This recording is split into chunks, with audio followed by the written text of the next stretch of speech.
TV Jharkhand के आलाप कार्यक्रम में आप सभी का स्वागत है। आज हमारे साथ उपस्थित है योग चिकित्सक सह घरेलू चिकित्सक श्री अरविंद प्रसाद जी, भारत बचाओ आंदोलन के संस्थापक। ये आंदोलन राजीव भाई के विचारों पर कार्य कर रहे हैं। तो आइए बात कर लेंगे श्री अरविंद प्रसाद जी के साथ, जान लेंगे उनके विचारों पर। नमस्कार अरविंद जी, हमारे ग्लोब टीवी के आलाप कार्यक्रम में आपका बहुत बहुत स्वागत है। धन्यवाद। अरविंद जी, हमारे दर्शकों को आपके बारे में कुछ बताइए। आपका जो ये आंदोलन आप चला रहे हैं, इनके बारे में हमारे दर्शकों के साथ कुछ शेयर कीजिए। धन्यवाद। मैं अरविंद प्रसाद पूरे निष्ठा के साथ और आप लोगों को भी बताना चाह रहा हूँ कि मैं नित्य सुबह शाम योग के साथ साथ घरेलू चिकित्सा से कैसे बिना दवा का हम स्वस्थ रह सकते हैं, ये मेरा काम है। और इसको हम भारत बचाओ आंदोलन जो राजीव भाई दीक्षित के विचारों पर आधारित है, उसी के पद चिन्हों पर चलते हुए मैं भारत को भारतीयता के आधार पर खड़ा करना चाहता हूँ। चूँकि यह आंदोलन और राजीव भाई दीक्षित 2010 में हमारे साथ नहीं रहे, लेकिन वे इतने विचार छोड़ गए कि कोई भी आदमी अगर उनके विचारों पर चलना चालू कर दे तो कभी भी डॉक्टर के पास नहीं जाएगा, चाहे कोई भी बीमारी हो, दुनिया का कोई भी बीमारी हो। और मैं भी देख चुका हूँ कि योग और घरेलू चिकित्सा को अगर अपना लिया जाए तो आपको कोई रोग हो ही नहीं सकता। ये मेरा दावा है और इस पर बहुत हम गहराई से अध्ययन किए हैं। तो आलाप कार्यक्रम में आप सभी का मैं तहे दिल से नमन करता हूं और यह भी आप लोगों के बीच में इनके माध्यम से कहना चाह रहा हूं कि आप भी अपने भारतीयता पर विश्वास करें और भारतीयता को इतना अपना आत्मसात कर लें कि जीवन आपका जो भविष्य है, चाहे वर्तमान अभी जो चल रहा है, वो पूर्ण रूप से सुरक्षित हो जाए। वर्तमान को हम लोग नहीं देखते हैं, केवल भूत और भविष्य में जाते हैं। कोशिश करें कि वर्तमान अपना ठीक कर लेंगे तो निश्चित रूप से भविष्य आपका ठीक हो जाएगा। भूत तो हमारा बीत गया, वो आने वाला नहीं है।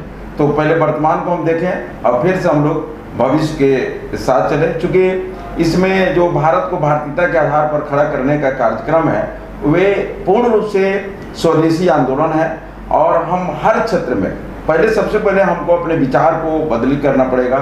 विचार अगर स्वदेशी बन गया तो हम कुछ भी अगर काम करेंगे तो इस शरीर भी उसी के अनुसार काम करना चालू कर देगा। जैसे मान लीजिए कि आप सब्जी खरीदने जाते हैं तो सब्जी खरीदने में भी कोशिश करिएगा कि जो देहात से लोग सब्जी लेके आता है, जो पपीता लेके आता है, चाहे कोई भी सामान लेके आता है, तो सबसे पहले दिमाग आपका उस क्षेत्र में जाएगा। अगर कोई सामान खरीदने जाते हैं, चावल वगैरह खरीदने जाते हैं, तो उसमें भी कोशिश करिएगा कि ढेकी वाला चावल हो, चाहे उस तरह का आपका कार्यक्रम हो। मतलब आप सोच अगर बदल लेते हैं तो निश्चित रूप से आपका अंदर में जो काम करने की क्षमता उसी तरह ढलते जाएगा। तो मैं आप लोगों को यही कहना चाहूँगा कि अभी अगर चिकित्सा का क्षेत्र ही मान लीजिए कि चूँकि हम भारत में रहते हैं तो भारत का जलवायु है भारतीय चिकित्सा और आयुर्वेद पर निर्भर है। चूँकि यह सब भी जानते हैं कि आयुर्वेद जहाँ लिखा गया है आयु को बढ़ाने वाला वेद है, अतः हमारी अपनी भारतीयता पर, आयुर्वेद पर पूर्ण रूप से विश्वास करना चाहिए। और एक फार्मूला भी सभी लोग जानते हैं कि सर्वे भवन्तु सुखिनः, सर्वे सन्तु निरामया, सर्वे भद्राणि पश्यन्तु मा कश्चित् दुःखभाग् भवेत्। मतलब केवल भारत की कल्पना नहीं करता, भारत का आयुर्वेद जो इस सिद्धांत पर आश्रित है कि सभी सुखी हो, सभी निरोगी हो, कोई एक दूसरे का अहित नहीं सोचे और सब दूसरे एक दूसरे का कल्याण सोचे। यह भारत की हमारा भारतीयता है। तो हम अपने फिर से इंडिया से भारत की ओर चलने की जरूरत है। बहुत बहुत धन्यवाद। अरविंद जी, आज आप हमारे साथ उपस्थित है। आज हम कोई भी मौका नहीं छोड़ना चाहते हैं। जैसे कि अभी कोरोना संक्रमण का समय चल रहा है, तो हम लोग घरेलू उपचार के माध्यम से इसके बचाव के लिए क्या क्या कर सकते हैं? बहुत बहुत धन्यवाद। तो ये कोरोना जो वायरस है, ये करीब अक्टूबर-नवंबर से पूरे देश में चल रहा है और हमारे देश में करीब मार्च से जो शुरू हुआ। तो मैं इसके बारे में इतना ही कहूँगा कि भारत जैसे देश में जहाँ सूर्य भगवान की असीम कृपा है और करीब 350 जीवाणु को अकेले केवल सूर्य की रोशनी में ताकत है कि उसको खत्म कर देगा। और कोई भी आदमी, चाहे मनुष्य है चाहे कोई भी जीवा जो धरती पर उत्पन्न है, उसके अंदर में, सब लोग के अंदर में वायरस है, जीवाणु है। लेकिन हम लोग को सोचना चाहिए कि वो वायरस कैसे है, इनएक्टिव फॉर्म में। जैसे हमारा शरीर रोग प्रतिरोधक क्षमता कम होने लगता है तो वायरस अपना बड़ा रूप दिखलाता है और उसको अपने कगाल में लेने लगता है। तो हमारा जो घरेलू चिकित्सा है, एक तो सबसे पहले आप आलाप कार्यक्रम के माध्यम से जो भी दर्शक सुन रहे हैं, देख रहे हैं, तो उनसे मेरा एक नम्र निवेदन है कि सबसे पहले वो ठंडा पानी पीना बंद कर दें। अगर केवल पानी से ही बचाव चाहते हैं तो पानी में अपने ज़रूरत के अनुसार कोशिश करें कि कम से कम 4 लीटर से 5 लीटर पानी में तुलसी पत्ता को डाल दें, कच्चा हल्दी को थोड़ा सा सील पर पीस के डाल दें और उसको बॉयल करके दिन भर उसी पानी को पिएंगे तो इस सब बीमारी होगा नहीं। उसके साथ साथ भारत में प्रचुर मात्रा में गिलोय मिलता है, जिसको अमृता भी बोला जाता है, गुलंच बोला जाता है। उसको भी अगर सुबह या शाम एक टाइम ही केवल अगर काढ़ा पी ले 1 कप, जैसे वो काढ़ा बनाने का तरीका है कि गिलोय का डंठल को तोड़कर सील पर पीसकर उसमें अगर मान लीजिए 5 कप बनाना है तो कम से कम 12 कप पानी में डालकर उसको बॉयल करें। करते करते अगर 5 कप कर दें और एक कप कुछ नहीं उसमें डालना है, उस कप को सुबह या शाम अगर पी लें तो गिलोय से रोग प्रतिरोधक क्षमता और बुखार तो लगेगा नहीं, तो रोग प्रतिरोधक क्षमता के साथ साथ बुखार भी खत्म हो जाएगा और इस रोग से आप निश्चिंत हो जाएंगे कि हमको कोई रोग होगा नहीं। उसके साथ साथ हम कोशिश करें कि तुलसी का भी काढ़ा पिए, अर्क लें उसके साथ साथ, और हमेशा साफ अपने हाथ को साफ रखें और पूरे जो प्रोग्राम आपका दिन भर का दिनचर्या है सफाई पर थोड़ा ध्यान दें। और सबसे बड़ी बात कि कम से कम एसी का प्रयोग करें। उसके साथ साथ हम ये भी करें कि आरओ वाटर, चूँकि ओपन हम आपके आलाप कार्यक्रम के माध्यम से बोलना चाहता हूँ कि आरओ वाटर जो पानी है, जैसे आप अभी सुन रहे हैं कि बड़े बड़े डॉक्टर बोल रहे हैं कि रिफाइंड तेल नहीं खाना चाहिए, उससे हार्ट अटैक होने की संभावना है, उसी तरह आरओ वाटर में कुछ रहता नहीं है। वो पानी में जितने भी सूक्ष्म पोषक तत्व होते हैं, मिनरल्स होते हैं, उसको पूरा निकाल के बाहर कर देता है। पानी केवल नाम मात्र का रह जाता है। तो कोशिश करें कि आरओ वाटर का पानी, बोतल बंद पानी बिल्कुल नहीं पिए और पानी को हमेशा बॉयल करके पिए।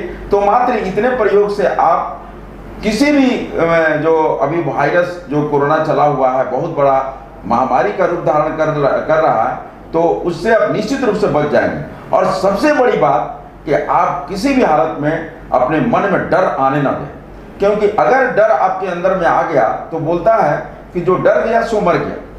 तो आधा जो आदमी मर जाता है केवल डर से। तो कोशिश करें कि हम डरे ही नहीं, और डर को अगर पूरी तरह से दिमाग से अगर हटाना है तो सबसे पहले आप कुछ करें या ना करें, लंबा सांस भरें और उसको होल्ड करें। देखें कि आप कितना सेकंड होल्ड कर सकते हो सकता है कि स्टार्टिंग में हम 40 सेकंड होल्ड करें, धीरे धीरे दिन भर में 3 बार 4 बार प्रयोग करें और धीरे धीरे आपका 1 मिनट तक, 1.25 मिनट तक चलते जाएगा।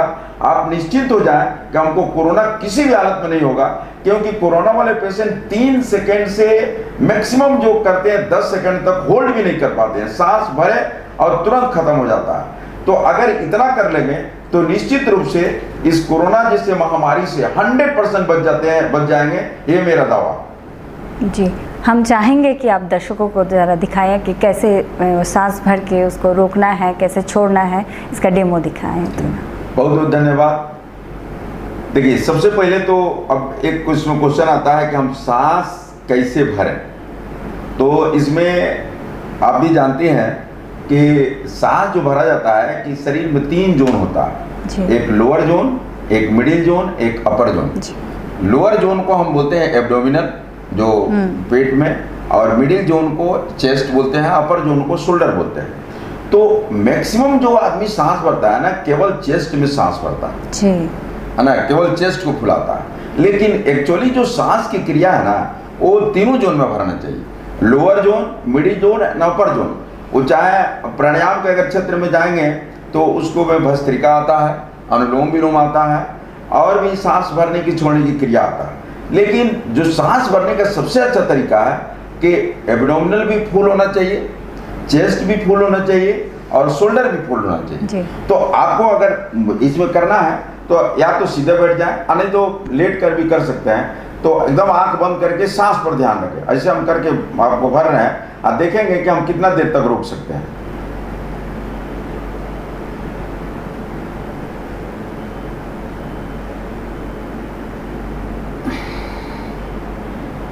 तो इस तरह से अगर हम सांस को होल्ड करने का, यही नहीं कि इसमें बल का प्रयोग नहीं करना, सांस भरते समय हम किसी भी तरह का बल का प्रयोग नहीं करना, एकदम जितना हम आसानी से धीरे धीरे धीरे धीरे धीरे धीरे धीरे धीरे भर के, पेट भरते हुए, छाती फुलाते हुए, शोल्डर उठाते हुए भर के एकदम आराम से हम रुक जाएं और देखें कि कितना सेकंड तक हम रोक सकते हैं। हो सकता है कि पहले 25 सेकंड रोक सकते हैं, यही मैं धीरे धीरे धीरे धीरे धीरे इसको बढ़ा के अगर दिन भर में 3-4 बार कर लेंगे तो आप निश्चिंत हो जाएं और जो पानी का फॉर्मूला है वो उतना करते रहें तो निश्चित रूप से आप भूल जाएं कि हमको कोरोना हुआ। अच्छा, बच्चे कैसे कर सकते हैं इसको? देखिए ठीक है, बच्चा भी चूंकि सांस वाला तो नहीं करेगा, लेकिन उसको अगर गिलोय का काढ़ा अगर सुबह शाम अगर दिया जाए, गिलोय का काढ़ा अगर मान लीजिए, जैसे हम गर्म तो नहीं पी सकता है लेकिन हल्का उसको गुनगुना करके अगर उसको दिया जाए, मैंने तैयार कर लेना, थोड़ा ठंडा छोड़ देना है और सुबह शाम उस लड़का को दिया जाए गिलोय का काढ़ा, और वो पानी का प्रयोग हमेशा कराते रहना है क्योंकि ठंडा, और कोशिश करना है कि गिलोय वाले पेशेंट को, इसको कोरोना वाले पेशेंट को, चाहे कोरोना नहीं भी है तो पानी की मात्रा कमी नहीं होने देना।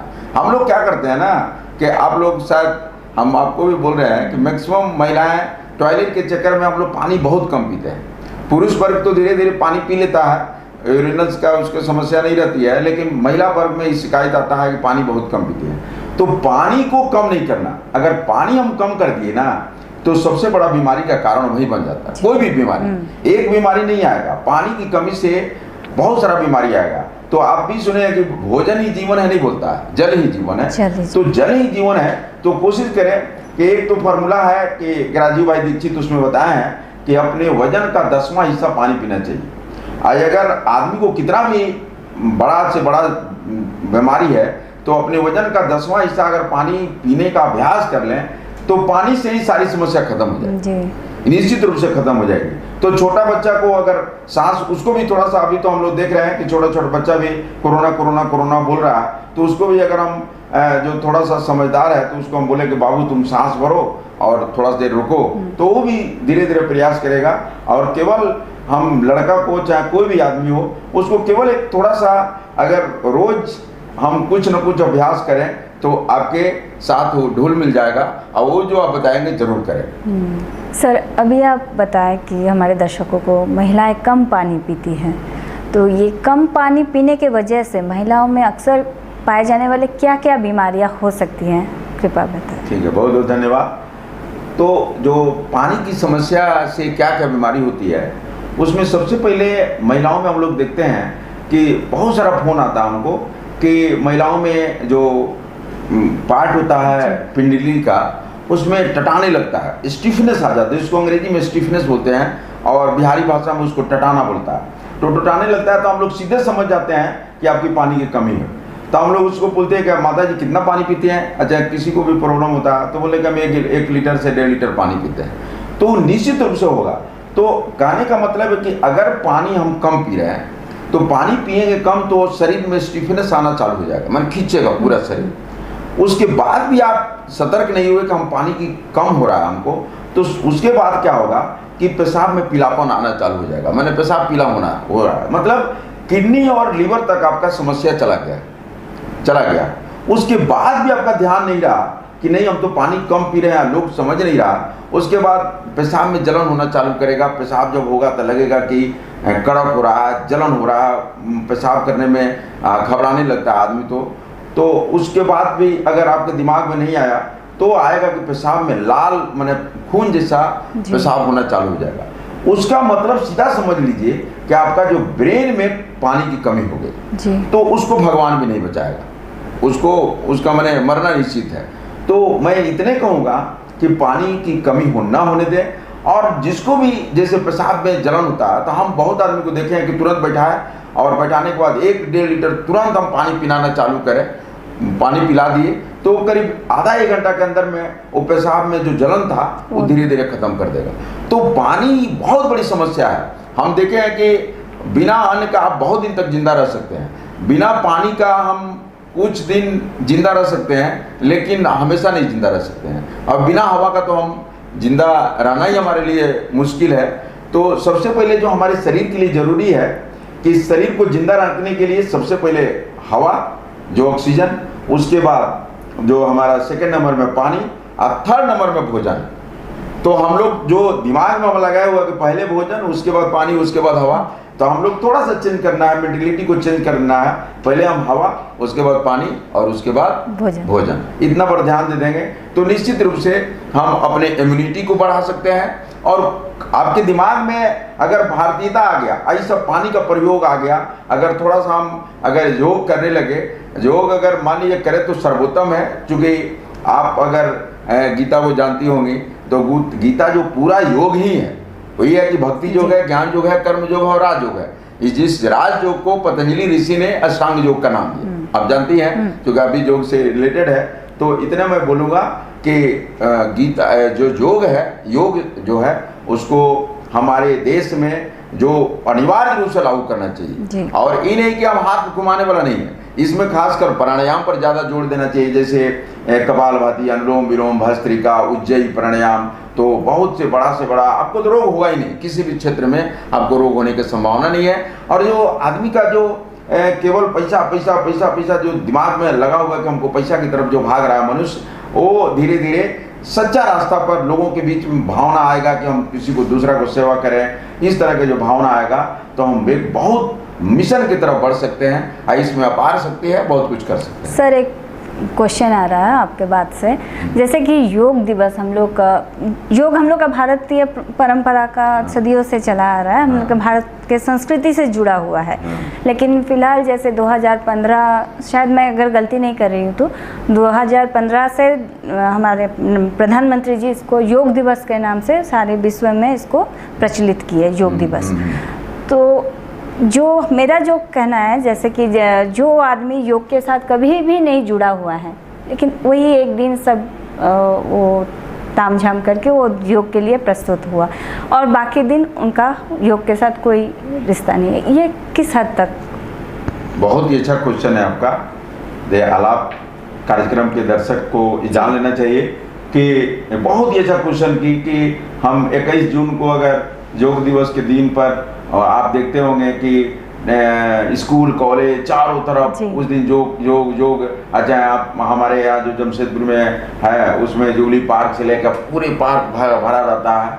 तो उसमें भी सही दिशा में योग तो होता नहीं है, खैर एक दिन वो लोग कर लेता है, तो एक दिन में तो कुछ होने वाला नहीं है, वही। तो हमको इसको, जो हमारे माननीय प्रधानमंत्री ने इसको लॉन्च किया, इसको स्थापित किया, तो कोशिश करना चाहिए कि अनिवार्य रूप में योग की शिक्षा, अभी ठीक है सीबीएसई बोर्ड, आईसीएसई बोर्ड में हम देख रहे हैं कराया जा रहा है, लेकिन जो स्वेच्छा से बच्चा आ रहा है उसी को कराया जा रहा है, और उसमें केवल सूर्य नमस्कार, आसन वगैरह तक सीमित है। उसमें जो प्राणायाम है, सांस की क्रिया है, उसको नहीं कराया जाता है।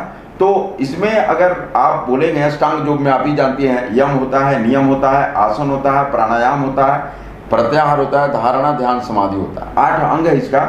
तो अब आप बोलिएगा कि नहीं पहले यम करना चाहिए, उसके बाद नियम करना चाहिए, उसके बाद आसन करना चाहिए, अगर वो सब आप करने लगिएगा तो ये योग आपसे होगा नहीं जी।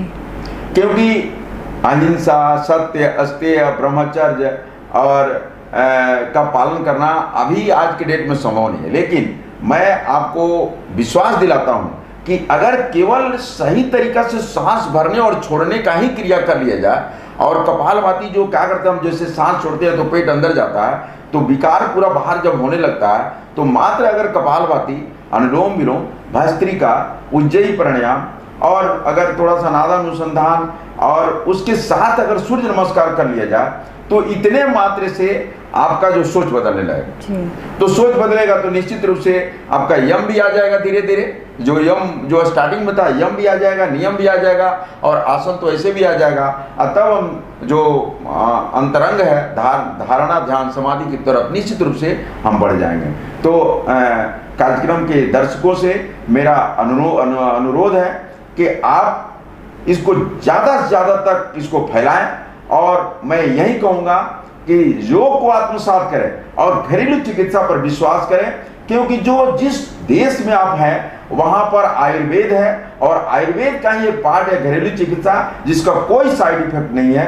और फिर से हम आगे कार्यक्रम में एक एक जड़ी बूटी के बारे में बताएंगे कि छू मंत्र की तरह आपका पेट भी ठीक हो जाएगा और वेट घटाने की समस्या तो बहुत आसानी से खत्म होगा।